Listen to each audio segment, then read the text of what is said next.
আমি প্রতিদিন সকালে হাঁটতাম। আমার মা প্রতিদিন সকালে কোরআন তেলাওয়াত করতেন। আমার বাবা প্রতিদিন সকালে কাজে যেতেন। আমি প্রতিদিন বন্ধুর বাসায় বেড়াতে যেতাম বা বন্ধুর সাথে দেখা করতে যেতাম। এই যে অতীতকালের কোনো কাজের অভ্যাস, হ্যাঁ, বোঝাতে আমরা ইউজ টু ব্যবহার করি। অর্থাৎ যেই কাজটা আমরা অতীতে করতাম প্রতিনিয়ত, কিন্তু এখন করি না, হ্যাঁ, সেরকম কোনো সেন্টেন্স আমরা ব্যবহার করতে ইউজ টু ব্যবহার করবো। এরকম সেন্টেন্স আমরা অতীতের কাল নিয়ে আমরা মানে যখন কথা বলতে যাই আমরা শত শত সেন্টেন্স ব্যবহার করি। আমি এটা করতাম, ওটা করতাম, হ্যাঁ। এই সকল সেন্টেন্স আমরা শুধু ইউজ টু ব্যবহার করেই, হ্যাঁ, তৈরি করতে পারি বা কথা বলতে পারি। সুতরাং আমরা আজকে শিখব ইউজ টু দিয়ে কিছু গুরুত্বপূর্ণ বাক্য, এবং এই ইউজ টু দিয়ে আমরা নিজেরা শত শত বাক্য তৈরি করব।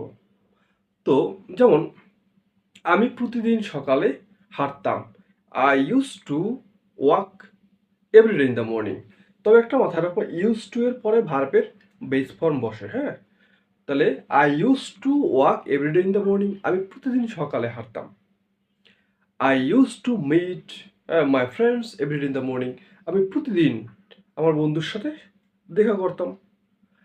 মাই মাদার ইউজ টু রিসাইট, হ্যাঁ, holy Quran every day in the morning, আমার মা প্রতিদিন সকালে পবিত্র কোরআন তেলাওয়াত করতেন।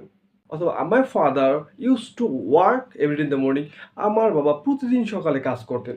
এখন করে না বা এখন নাই, তিনি জীবিত নেই। অর্থাৎ অতীতে যে কাজগুলা অর্থাৎ কন্টিনিউ করতে অভ্যস্ত ছিল, প্রতিদিন করতো, এরকম হাজার হাজার সেন্টেন্স আমরা এই ইউজ টু শব্দটা ব্যবহার করে আমরা তৈরি করতে পারি খুবই সহজে। ঠিক আছে?